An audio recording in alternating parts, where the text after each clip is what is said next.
The new Evergreen OM motor is built for vertical shaft down or horizontal applications only.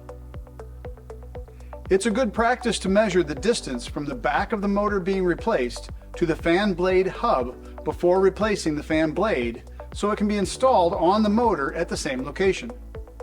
It's also a good practice to secure the hub set screw on the flat side of the shaft. Mount the motor using one of the following methods that best matches the installation of the motor being replaced. Installation with the extended clamp bolts using the 4 back nuts and 4 serrated nuts found in the parts bag.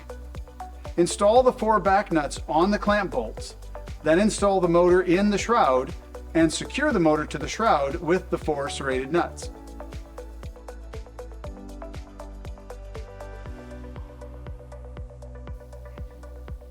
Installation with the 4 OEM mounting holes in the end shield. Some HVAC equipment manufacturers stamp their shrouds with a unique 4-hole pattern. The mounting holes in the end shield are designed to fit this application. Use the 4 thread-forming screws provided in the parts bag. Note: if these screws are not used for mounting, do not install them.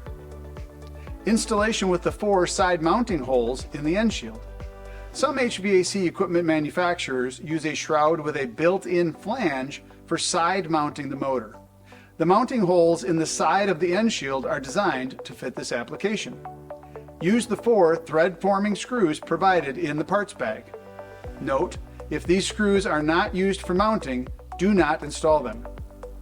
This motor can be mounted with a belly band mount.